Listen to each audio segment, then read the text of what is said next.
साथियों, चैनल हिंदी विषय एवं साहित्य में आप सभी का पुनः हार्दिक अभिनंदन है। जैसा कि आप सभी जानते हैं, अपने इस चैनल पे तैयारी करते हम हिंदी की प्रतियोगी परीक्षाओं की, और इसी क्रम में हम पढ़ रहे हैं राजेंद्र यादव जी द्वारा रचित कहानी जहां लक्ष्मी कैद है।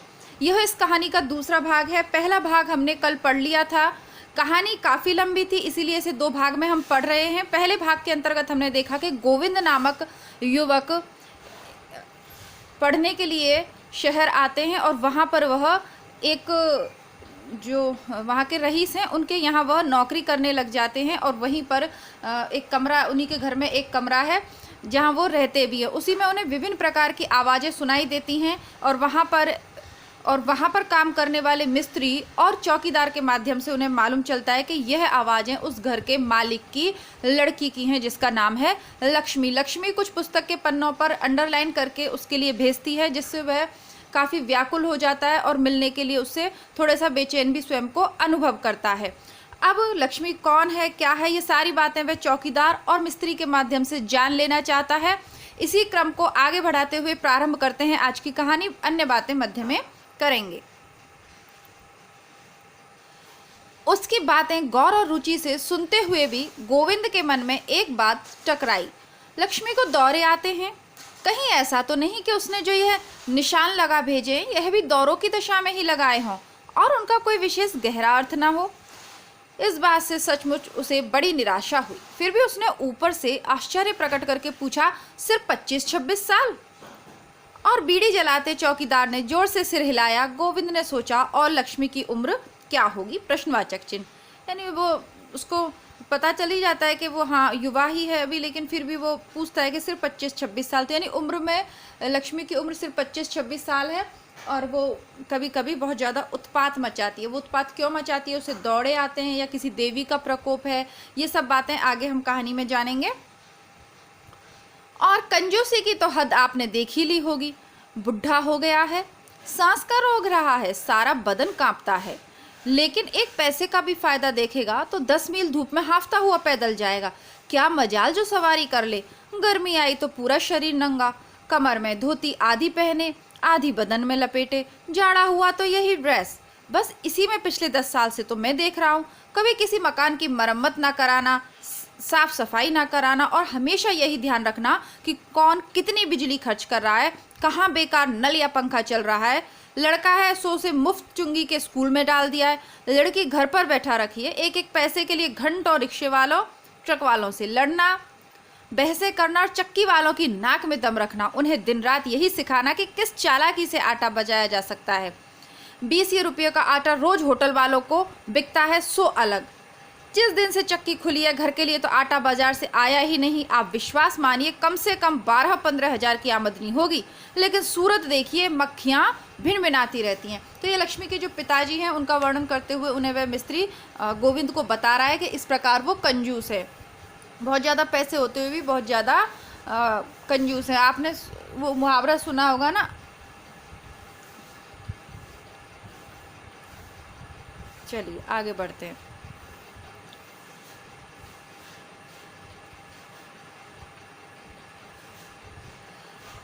आप विश्वास मानिए कम से कम 12-15 हज़ार की आमदनी होगी, तो उस समय के हिसाब से तो लाखों की आमदनी है। मतलब लाखों से मेरा मतलब काफ़ी अच्छी आमदनी है। किसी आने जाने वाले के लिए कुर्सी तक नहीं, पान सुपारी की तो बात ही दूर है। कौन कह देगा कि यह पैसे वाला है।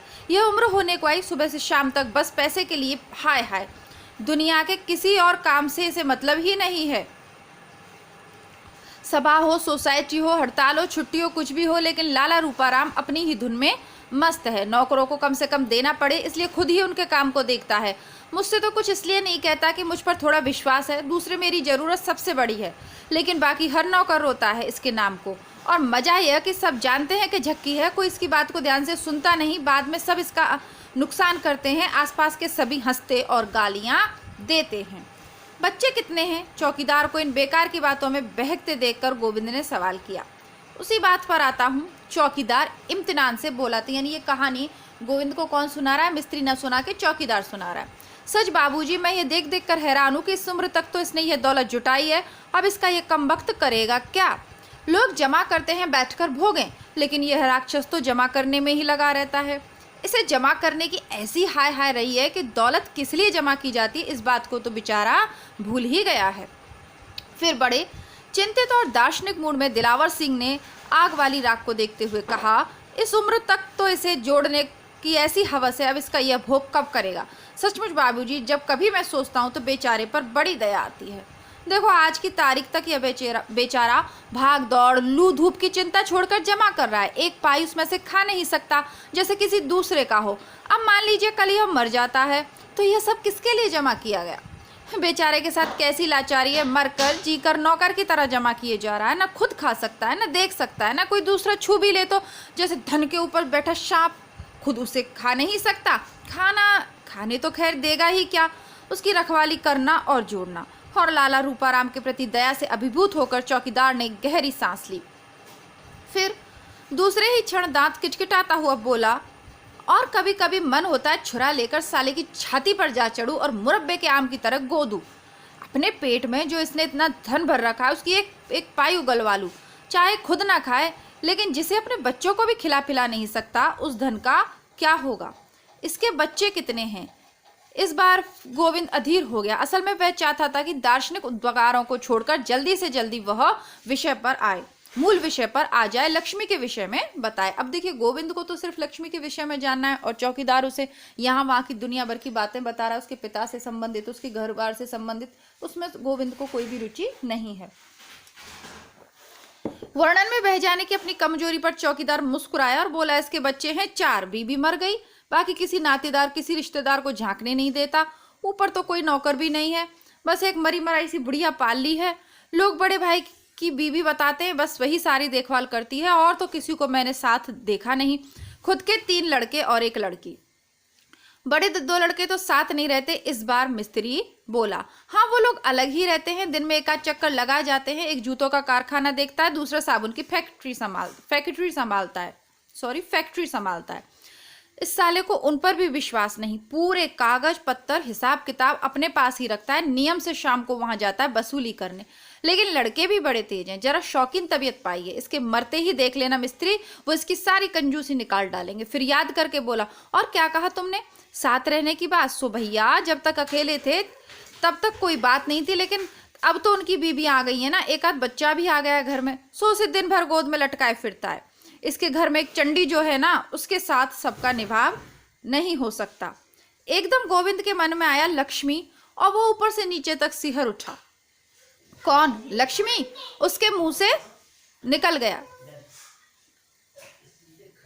जी हाँ, उसी की बदौलत तो यह सारा खेल है, वही तो इस भंडारे की चाबी है, वह ना होती तो यह तामझाम आता कहाँ से। उसने तो इसके दिन ही पलट दिए, नहीं तो क्या था इसके पास। इस बार यह बात चौकीदार ने ऐसे लटके से कही जैसे किसी रहस्य की चाबी दे दी हो। कैसे भाई कैसे, गोविंद पूछ बैठा। उसका दिमाग चकरा गया, यह क्या विरोधाभास है। एक पल को उसके दिमाग में आया, कहीं ये रुपया कमाने के लिए लक्ष्मी का उपयोग तो नहीं करता, राक्षस चांडाल। उसकी व्याकुलता पर चौकीदार फिर मुस्कुराया और बोला, बाप तो इसका ऐसा रईस था भी नहीं, फिर वह कच्ची गृहस्थी छोड़कर मर गया था। ज्यादा से ज्यादा 1000 रुपये दोनों भाइयों के पल्ले पड़ा होगा। अब देखिए, 1000 रुपये बंटवारे में मिला था और अब उसकी 15-20 हजार मंथली इनकम है, तो लगा वही हिसाब हो गया ना कि लाखों रुपए की आमदनी हो गई उस जमाने के हिसाब से। शादियां दोनों की ही हो चुकी थी। कुछ कारोबार खोलने के विचार से यह सट्टे में अपने रुपए दूने चौगने करने को पहुंचा तो सारे के सारे गंवा आया। बड़े भैया रोचराम ने एक पंचक्की खोल डाली। पहले तो उसकी भी हालत डामाडोल रही, लेकिन सुनते हैं कि जब से उसकी लड़की गौरी पैदा हुई उसकी हालत संभलती ही चली गई। यह उसी के यहाँ काम करता था, मियाँ बीवी वहीं पड़े रहते। ऐसा कुछ उस लड़की का पांव आया कि लाला रोचूराम सचमुच के लाला हो गए। इन दोनों के बड़े बूढ़ों का कहना था कि लड़की उनके खानदान में भगवान होती है। अब तो अपना लाला कभी इस ओझा के पास जा, कभी उस पीर के पास जा, कभी इसकी मानता, कभी उसका संकल्प, दिन रात बस यही कि हे भगवान मेरे लड़की हो। और पता नहीं कैसे भगवान ने सुन ली, लड़की ही आई। आप विश्वास नहीं करेंगे, फिर तो सचमुच में रूपाराम के नक्शे बदलने लगे। पता नहीं गड़ा हुआ मिला या छप्पर फाड़ कर मिला, लाला रूपाराम के सितारे फिर गए। इसे विश्वास होने लगा कि सब बेटी की कृपा है और वास्तव में यह कोई देवी है। इसने उसका नाम भी लक्ष्मी रखा और साहब कहना पड़ेगा कि लक्ष्मी वास्तव में लक्ष्मी बनकर ही आई। थोड़े दिनों में ही लक्ष्मी फ्लोर मिल अलग बन गई। अब तो इसका यह हाल है कि यह मिट्टी भी छू दे तो सोना बन जाएगा और कंकड़ को उठा ले तो हीरा दिखे। फिर आ गई लड़ाई और इसके पंजे छक्के हो गए। इसे ठेके मिलने लगे, समझिए एक के बाद एक मकान खरीदे जाने लगे, सामान लाने ले जाने वाले ट्रक आए। इधर रोचूराम भी फल रहा था और दोनों भाई गर्व से कहते कि हमारे यहाँ लड़कियां लक्ष्मी बनकर ही आती हैं। फिर आ गई लड़ाई, यानी वो बंटवारा। वो जो देखिए आप उस समय की कहानियों में देखेंगे कितनी सारी हमने कहानियां पढ़ ली, बंटवारा सभी कहानियों को छूता है, क्योंकि उसी 50 से 60 के दशक के ये लेखक हैं। राजेंद्र यादव जी हैं, कमलेश्वर हैं, मोहन राकेश हैं, तिकड़ी थे उस समय की प्रसिद्ध। तो वो बंटवारा है, लड़ाई आ गई मतलब बंटवारे वाली। ट्रक लद लद के जाते थे, आपने खूब सीरियल्स में फिल्मों में देखा होगा। आगे बढ़ते हैं। लेकिन फिर एक ऐसा वाकया हो गया कि तस्वीर की शक्ल बदल गई। चौकीदार दिलावर सिंह जानता था कि यह उसकी कहानी का क्लाइमेक्स है, इसलिए श्रोताओं की उत्सुकता को झटका देने के लिए उसने उंगलियों में दबी व्यर्थ जलती बीड़ी को 2-3 कश लगाकर खत्म किया और बोला, यानी बड़ी रोचकता से वो कहानी सुनाता है। गौरी शादी लायक हो गई। शायद किसी पड़ोसी के लड़के को लेकर कुछ वैसी बातें भी लाला रोचूराम ने सुनी। लोगों ने उंगलियां उठाना शुरू किया तो उन्होंने गौरी की शादी कर दी। बस उसकी शादी का होना था कि जैसे एकदम सारा खेल उजड़ गया। उसके जाते ही लाला एक बहुत बड़ा मुकदमा हार गया। भगवान की लीला देखिए। उन्हीं दिनों उसकी पंचक्की में आग लग गई। कुछ लोगों का कहना तो यह है कि घरेलू दुश्मन का काम था। जो भी हो, बड़े हाथी की तरह जो एक बारी गिरे तो फिर उठना दुश्वार हो गया। लोग रुपए दाब गए और उनका दिवाला निकल गया। दिवाला क्या जी, एकदम बिल्कुल मिटिया मेट हो गया। सब कुछ चौपट हो गया और छल्ला छल्ला बिक गया। एक दिन लाला जी की लाश तालाब में फूली हुई मिली। अब तो हमारे लाला रूपाराम को सांप सूंघ गया। उनके कान खड़े हो गए और लक्ष्मी पर पहरा बिठा दिया गया, यानी उसने अपनी लड़की पर पहरा बिठा दिया गया। उसे स्कूल से उठा लिया गया और वह दिन और आज का दिन बेचारी नीचे नहीं उतरी। घर के भीतर न किसी को आने देता है न जाने देता है। मास्टर रखकर पढ़ाने की बात पहले उठी थी, लेकिन जब उसने सुना कि मास्टर लोग लड़कियों को बहकाकर भगा ले जाते तो यह बेचारा एकदम छोड़ दिया गया। लक्ष्मी खूब रोई पीटी, लेकिन इस राक्षस ने उसे भेजा ही नहीं। लड़की देखने दिखाने लायक ... यानी लड़की इतनी सुंदर थी कि देखने दिखाने लायक चीज थी। बात काट कर मिस्त्री बोला, अरे देखने दिखाने लायक क्या, हमने खुद देखा है। जिधर से निकल जाती है उधर बिजली सी कौंध जाती है। 100 में 1 ... यानी बातें यहाँ पर अधूरी लिखी गई हैं। तो उसकी बात को काटते हुए जो चौकीदार जो बात बता रहा है उसके बारे में, उसको काटते हुए कह रहा है कि हमने खुद देखा है 100 में 1 है, यानी उसके बराबर सुंदर कोई है नहीं, उतनी सुंदर वो लड़की है। उसकी बात का विरोध ना करके अर्थात स्वीकार करके चौकीदार बोला, स्कूल में भी सुनते हैं, बड़ी तारीफ थी, लेकिन सबकी साले ने रेड कर दी है। उसे यह विश्वास हो गया कि लड़की सचमुच लक्ष्मी है और जब दूसरे की हो जाएगी तो इसका भी एकदम सत्यानाश हो जाएगा। इसी डर से ना तो किसी को आने जाने देता है और ना ही उसकी शादी करता है। उसकी हर बात मानता है, बुरी तरह उसकी इज्जत करता है। अपनी लड़की की क्या करता है, बहुत ज़्यादा इज्जत भी करता है, क्योंकि वो उसे देवी मानता है। उसकी हर जिद पूरी करता है, लेकिन निकलने नहीं देता। लक्ष्मी 16 की हुई, 17 की हुई, 18, 19 ... साल पर साल बीत गए। पहले तो वह सबसे लड़ती थी, बड़ी चिड़चिड़ी और जिद्दी हो गई थी। कभी कभी गाली देती और मार भी बैठती थी। फिर भी मालूम नहीं क्या हुआ कि घंटों रात भर पड़ी पड़ी जोर जोर से रोती रहती। फिर धीरे धीरे उसे दौड़ा पड़ने लगा। यानी इस तरीके से, जैसा कि कहानी का शीर्षक है जहां लक्ष्मी कैद है, तो उसकी स्थिति कैसी होगी। लगातार देखिए, अच्छी सी सुंदर सी प्यारी सी बालिका, उसको इस तरीके से कैद में रखा, ना मिलने दिया जाए किसी से, ना जुलने दिया जाए, स्कूल भी छुड़वा दिया गया, तो वो पागल हो जाती है, मानसिक रोगी हो जाती है। अब क्या उम्र है, गोविंद ने बीच में पूछा। उसकी ठीक उम्र तो किसी को भी पता नहीं, लेकिन अंदाज से 25-26 से कम क्या होगी। घृणा से होठ टेढ़े करके चौकीदार ने अपनी बात जारी रखी।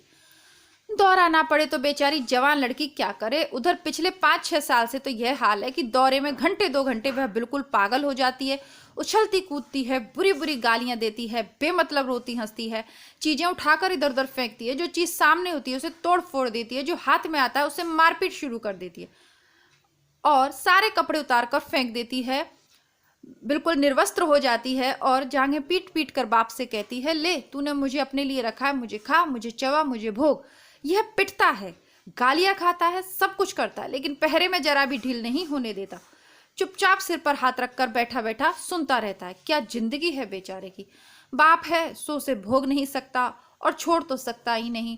मेरी तो उम्र नहीं रही, वरना कभी मन होता है ले जाऊं, जो होगा सो देखा जाएगा। और एक तीखी व्यथा से मुस्कुराता चौकीदार देर तक आग को देखता रहा, फिर धीरे से होठ चबाकर बोला, इसकी बोटी बोटी गर्म लोहे से दागी जाए और फिर टिकटी बांधकर गोली से उड़ा दिया जाए। अब देखिए कि कहानी कोई भी सुनाए, लेकिन एक महिला के प्रति, एक लड़की के प्रति सोच कैसी है। वो क्या कहता है कि मेरी तो उम्र नहीं रही, वरना कभी मन होता है ले जाऊं, जो होगा सो देखा जाएगा। ठीक है। अब फिर वो कहता है, उसको गुस्सा आती है कि इसकी जो ये आदमी है, वो जिसका बाप है लक्ष्मी, इसका बोटी बोटी गर्म लोहे से दागी जाए और फिर टिकटी बांधकर गोली से उड़ा दिया जाए, क्योंकि उसने उस लड़की पे अत्याचारी इतना किया है। गोविंद का भी दिल भारी हो आया। उसने देखा बुढ़े चौकीदार की गीली आंखों में सामने की बरोसी की धुंधली आग की परछाई झिलमिला रही है। आधी रात को अपनी कोठरी में लेटे लक्ष्मी के बारे में सोचते हुए मोमबत्ती की रोशनी में उसने सारी बातों को एक एक चित्र गोविंद के आंखों के आगे साकार हुआ आया। फिर उसने अंधकार के प्राचीरों से घिरी गर्म गर्म आंसू बहाती मोमबत्ती की धुंधली रोशनी में रेखांकित पंक्तियां पड़ी। मैं तुम्हें प्राणों से अधिक प्यार करती हूँ, मुझे यहाँ से भगा ले चलो, मैं फांसी लगाकर मर जाऊंगी। गोविंद के मन में अपने आप सवाल उठा, क्या मैं ये पहला आदमी हूं जो इस पुकार को सुनकर ऐसा व्याकुल हो उठा हूं, या औरों ने भी इस आवाज को सुना है और सुनकर अनसुना कर दिया है? और क्या सच में जवान लड़की की आवाज को सुनकर अनसुना किया जा सकता है? यहाँ एक प्रश्नवाचक चिन्ह लेखक ने लगाया है। और क्या सच में जवान लड़की की आवाज को सुनकर अनसुना किया जा सकता है? प्रश्न चिन्ह लगाकर लेखक ने यहाँ इस कहानी को विराम दे दिया है, समाप्त कर दिया है, और एक प्रश्न पाठक वर्ग के लिए, श्रोता वर्ग के लिए छोड़ दिया गया है। तो जैसा कि इनकी एक टूटना कहानी हमने चैनल पे पढ़ी है, नहीं पढ़ी हो तो आप पढ़िएगा, अच्छी लगेगी। जो समसामयिक विषय से तत्कालीन जो समस्याएं थी उनको लेकर लिखी गई इनकी कहानी। समस्याएं कह लीजिए, या जो भी समाज में परिवर्तन हो रहे थे, जैसे उसमें था लव मैरिज के ऊपर, इसमें है एक लड़की को इस तरीके से बेबस कर दिया जाता है। और देखिए, ये लक्ष्मी तो पागल है, या इसके एक दैवीय रूप में इसका बाप मानता है। बाकी समाज में अब थोड़ा सा परिवर्तन आया है, लेकिन फिर भी कई घरों में अभी भी लड़कियों को उतनी स्वतंत्रता नहीं मिलती। अनजाने भय से, उनके अनहोनी की आशंका से कह लीजिए, किसी भी अज्ञात भय के कारण उन्हें बंदिशों में रखा जाता है, पिताजी के रूप में, भाई के रूप में, पति के रूप में, और बहुत से बंधनों को लड़कियां जीवन भर झेलती रहती हैं। आशा करती हूँ कहानी अच्छी लगी होगी। अच्छी लगी हो वीडियोस को लाइक करें, आपको अच्छा लगे तो अपने मित्रों को शेयर करें। साथ ही जो लोग मेरे वीडियोस को शेयर कर रहे हैं, मेरे चैनल को सब्सक्राइब कर रहे हैं, वीडियोस को लाइक कर रहे हैं, उन सभी के लिए दिल से धन्यवाद देती हूँ। मिलती हूँ कल एक नए वीडियो के साथ। कहानियाँ आपकी लगभग सभी समाप्त हो जाती हैं, और कोई रह गई हो तो आप कमेंट बॉक्स में लिख दीजिएगा, हम उसको करवा दूंगी मैं। तब तक के लिए नमस्कार, धन्यवाद, जय हिंद।